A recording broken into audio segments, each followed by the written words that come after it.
নমস্কাৰ বন্ধুসকল, প্ৰজ্ঞান ইউনিভাৰ্ছ চেনেলত আপোনালোকক সকলোকে স্বাগতম জনাইছোঁ। আজি আমি লৈ আহিছোঁ, যিহেতু আপোনাৰ তুলা ৰাশিৰ আগন্তুক নৱেম্বৰ মাহ আহি আছে। যিহেতু নৱেম্বৰ মাহটো আপোনালোকৰ কাৰণে কেনেকৈ যাব, স্বাস্থ্যই হওক বা আৰ্থিক দিশেই হওক, আপোনাৰ শিক্ষাৰ ক্ষেত্ৰই হওক, গোটেইখিনি আজি আপোনালোকে বিতংভাৱে এই ভিডিঅ'ত জানিবলৈ পাব। গতিকে পলম নকৰি আহক আমি ভিডিঅ'ৰ মাজলৈ সোমাই। প্ৰিয় দৰ্শক, নৱেম্বৰ মাহটো তুলা ৰাশিৰ বাবে বহু দিশত বিশেষ হ'ব। মাহৰ আৰম্ভণিতে সূৰ্য আপোনাৰ ৰাশিত থাকিব, কিন্তু মন কৰিবলগীয়া যে সূৰ্য তুলা ৰাশিৰ দুৰ্বল ৰাশিত যিহেতু প্ৰৱেশ কৰিব, যিটো 16 নৱেম্বৰলৈকে চলিব। এই সময়ছোৱাত আপোনাৰ আত্মবিশ্বাস অলপ দুৰ্বল হ'ব পাৰে আৰু আপোনাৰ সুনামৰ উঠানমা হ'ব পাৰে। কিন্তু 16 নৱেম্বৰৰ পিছত সূৰ্যই বৃশ্চিক ৰাশিত প্ৰৱেশ কৰাৰ লগে লগে পৰিস্থিতি উন্নত হ'বলৈ আৰম্ভ কৰিব। আপোনাৰ আত্মবিশ্বাস বাঢ়িব আৰু আপোনাৰ কামত সফলতাৰ লক্ষণ দেখা পাব। এই সময়ছোৱাত শুক্ৰ আপোনাৰ ৰাশিত শাসক বৃশ্চিক ৰাশিত প্ৰৱেশ কৰি ধনঘৰ সক্ৰিয় কৰিব। ইয়াৰ ফলত আপোনাৰ আৰ্থিক অৱস্থা উন্নত হ'ব আৰু নতুন ব্যৱসায়িক সুযোগ মুকলি হ'ব। তৃতীয় ঘৰত বুধৰ যিহেতু প্ৰৱেশ আপোনাৰ যোগাযোগ দক্ষতা বৃদ্ধি কৰিব আৰু সংবাদ মাধ্যম, শিক্ষা, লেখা বা বিপণনৰ সৈতে জড়িতসকলৰ উৎকৃষ্ট ফলাফল দেখিব। মংগল গ্ৰহই পৰিয়ালৰ ঘৰত প্ৰভাৱ পেলাব, গতিকে আপুনি আপোনাৰ খং আৰু বাক্য নিয়ন্ত্ৰণ কৰিব লাগিব। শনিয়ে আপোনাৰ কেৰিয়াৰক প্ৰভাৱিত কৰিব আৰু ইয়াৰ পঞ্চম ঘৰৰ মাজেৰে কাম কৰিব, যাৰ বাবে অধিক কষ্টৰ প্ৰয়োজন হ'ব, কিন্তু ইয়াৰ ফল ইতিবাচক হ'ব। সপ্তম স্থানত থকা বৃহস্পতি গ্ৰহই সম্পৰ্ক সুদৃঢ় কৰি তুলিব আৰু সৌভাগ্য বজাই ৰাখিব।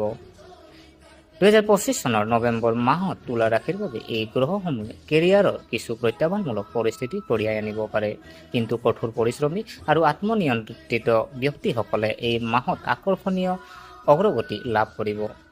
সূৰ্যৰ দুৰ্বলতাৰ বাবে প্ৰথম অৱস্থাত কৰ্মক্ষেত্ৰত কিছু বাধা আহিব পাৰে। আপোনাৰ ধাৰণাবোৰ সঠিকভাৱে উপস্থাপন কৰাত অসুবিধা হ'ব পাৰে।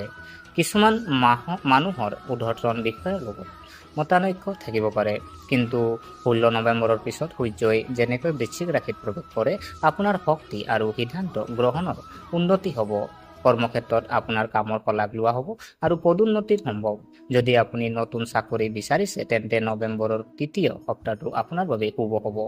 নতুন চাকৰিৰ অফাৰ পোৱাৰ সম্ভাৱনা আছে। চৰকাৰী বিভাগ, বেংক, শিক্ষা আৰু প্ৰশাসনিক খণ্ডত কাম কৰা সকলৰ বাবে এই সময় হ'ব অগ্ৰগতিৰ সময়। আপোনাৰ কঠোৰ পৰিশ্ৰম আৰু ব্যৱহাৰিকতাই আপোনাক বহু উচ্চতালৈ লৈ যাব। এতিয়া টকা আৰু আৰ্থিক বিষয়ৰ কথা কওঁ। এই মাহত স্বাভাৱিক বিত্তীয় ফলাফলতকৈ উন্নত ফলাফল লাভ কৰিব। শুক্ৰৰ প্ৰভাৱে আপোনাৰ ধনৰ প্ৰভাৱ বৃদ্ধি কৰিব। বিশেষকৈ যদি আপুনি ব্যৱসায় বা অংশীদাৰিত্বৰ সৈতে জড়িত, আয় বৃদ্ধি হোৱাটো নিশ্চিত। কিন্তু সৰ্বনিম্ন স্থানত সূৰ্যৰ অৱস্থানৰ বাবে প্ৰথম 2 সপ্তাহত অপ্ৰয়োজনীয় খৰচ হ'ব পাৰে। আপুনি হয়তো কোনো আত্মীয় বা বন্ধুক সহায় কৰিবলৈ টকা খৰচ কৰিব পাৰে। 16 নৱেম্বৰৰ পিছত আপোনাৰ আৰ্থিক অৱস্থাৰ উন্নতি হ'ব আৰু আবদ্ধ হৈ থকা ধন আদায় কৰাৰ সম্ভাৱনা থাকিব।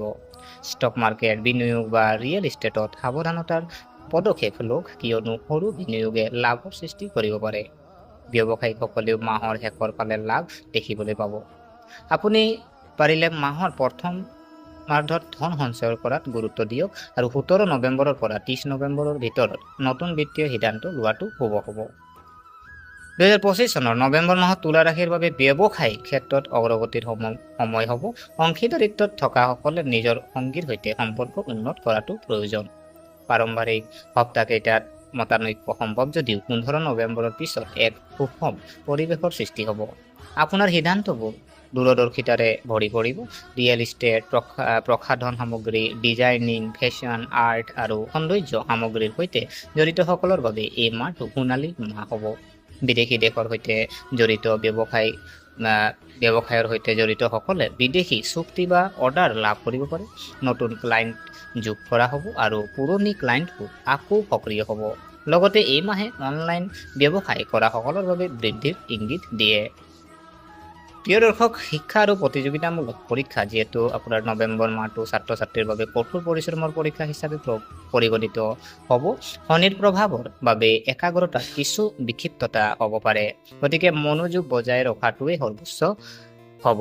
অভিযান্ত্ৰিক, আইন পৰিচালনা বা কলাৰ ছাত্ৰ ছাত্ৰীসকলে নিজৰ সময়খিনি বুদ্ধিমান ৰূপে ব্যৱহাৰ কৰিলে অতি ভাল প্ৰদৰ্শন কৰিব। প্ৰতিযোগিতামূলক পৰীক্ষাৰ বাবে প্ৰস্তুতি চলোৱা ছাত্ৰ ছাত্ৰীয়ে 20 নৱেম্বৰৰ পিছত লাভ কৰিব পাৰে ভাল খবৰ। গুৰুৰ আশীৰ্বাদত স্নাতকোত্তৰ ডিগ্ৰী বা গৱেষণা কৰি থকা ছাত্ৰ ছাত্ৰীসকলে সফলতা লাভ কৰিব।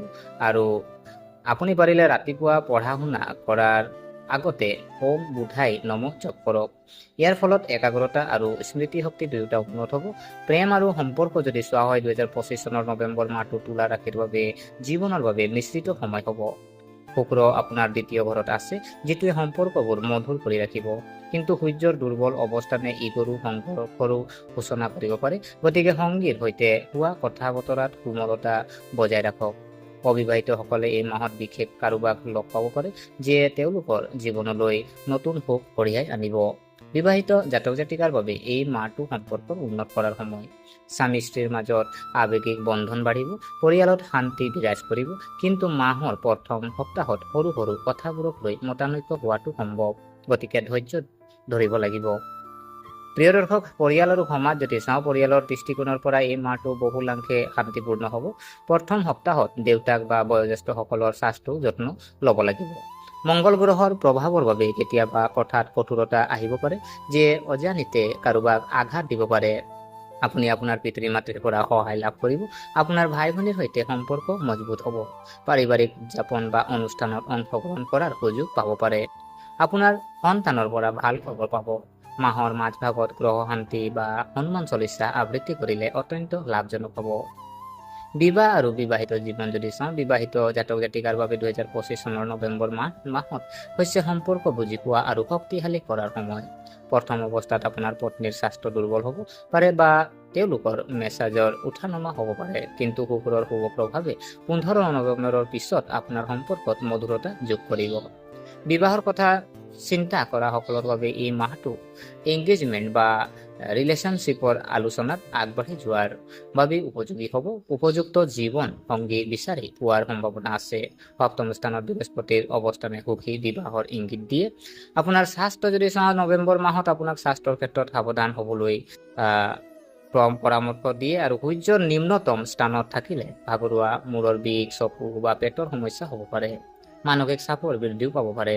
যোগাসন, ধ্যান, পৰ্যাপ্ত টোপনিয়ে এই সমস্যাসমূহ প্ৰতিৰোধ কৰাত সহায় কৰিব পাৰে। মাহটোৰ দ্বিতীয়াৰ্ধত পৰিস্থিতি উন্নত হ'ব। পূৰ্বতে দীৰ্ঘদিনীয়া ৰোগ থকাসকলে 10 নৱেম্বৰৰ পৰা 16 নৱেম্বৰলৈ বিশেষ যত্ন ল'ব লাগে। নিমখৰ পৰিমাণ কমাব আৰু প্ৰচুৰ পৰিমাণে পানী খাব। জ্যোতিষৰ কিছু প্ৰতিকাৰ যদি চোৱা হয়, তুলা ৰাশি জাতক জাতিকাসকলে এই মাহত কিছু জ্যোতিষৰ প্ৰতিকাৰ কৰিবলৈ আপোনালোকে চেষ্টা কৰিব। যেনে ধৰি লওক, 16 নৱেম্বৰলৈকে প্ৰতিদিনে পুৱা সূৰ্য দেৱতাক পানী আগবঢ়াওক আৰু ওম ঘৃণী সূৰ্যাই নমঃ মন্ত্ৰ জপ কৰক। শুক্ৰবাৰে লক্ষ্মী দেৱীক পূজা কৰি শ্ৰীসূক্ত পাঠ কৰক আৰু নীলা বা বগা কাপোৰ পিন্ধক। এইটোৱে শুক্ৰক সন্তুষ্ট কৰিব। মংগলবাৰে হনুমানজীক আপুনি সেন্দুৰ আগবঢ়াব পাৰে বা তেল আগবঢ়াব পাৰে। ইয়াৰ ফলত মংগল গ্ৰহৰ নেতিবাচক প্ৰভাৱ কমি যাব। শনিবাৰে কোনো দুখীয়া মানুহক সৰিয়হৰ তেল বা কলা তিল আপুনি দান কৰিব পাৰে। শুভ যদি আমি তাৰিখ আৰু আপোনাৰ যদি শুভ তাৰিখ আৰু আপোনাৰ সংখ্যা আৰু ভাগ্যৰ ৰং যদি চাওঁ, শুভ তাৰিখ যদি চাওঁ 6, 11, 16, 21 আৰু 28 নৱেম্বৰ। শুভ দিন শুক্ৰবাৰ আৰু দেওবাৰ। শুভ সংখ্যা 6 আৰু 9। শুভ যদি লাকি ৰং যদি চোৱা হয়, গোলাপী, বগা আৰু পাতল নীলা। লাকি দিশ যদি চাওঁ, পশ্চিম দিশ। তুলাৰ ৰাশিৰ বাবে 2025 চনৰ নৱেম্বৰ মাহটো জীৱনত ভাৰসাম্য বজাই ৰখাৰ বাৰ্তা কঢ়িয়াই আনে। আৰম্ভণিটো অলপ প্ৰত্যাহ্বানজনক হ'লেও মাহটোৰ দ্বিতীয়াৰ্ধত সফলতা, সন্মান আৰু আৰ্থিক বৃদ্ধি আহিব। আপোনাৰ কঠোৰ পৰিশ্ৰম, কোমলতা আৰু ব্যৱহাৰিক চিন্তাধাৰাই আপোনাক প্ৰতিটো ক্ষেত্ৰতে আগুৱাই নিব। মনত ৰাখিব, ধৈৰ্যই আটাইতকৈ ডাঙৰ প্ৰতিকাৰ আৰু নম্ৰতাই আটাইতকৈ ডাঙৰ শক্তি। ৰাশিৰ নৱেম্বৰ মাহৰ ৰাশিৰ ফলাফল। গতিকে আশা কৰিছোঁ আপোনালোকে ভিডিঅ'টো চাই ভাল পালে। যদি ভিডিঅ'ই আপোনাক কিঞ্চিত মানুহ লাভান্বিত কৰিলে, তেনেহ'লে ভিডিঅ'টো লাইক কৰিব, শ্বেয়াৰ কৰিব আৰু কমেণ্ট কৰিব। আৰু আপোনালোকে যদিহে চেনেলটো ছাবস্ক্ৰাইব কৰা নাই, এনেকৈ ভিডিঅ' পাই থাকিবৰ কাৰণে আমাৰ চেনেলটো ছাবস্ক্ৰাইব কৰি আমাক উৎসাহিত কৰিব বুলি আশা থাকিলে পুনৰ লগ পোৱাৰ প্ৰতিশ্ৰুতিৰে আজিলৈ আমি বিদায় মাগিলোঁ। ধন্যবাদ।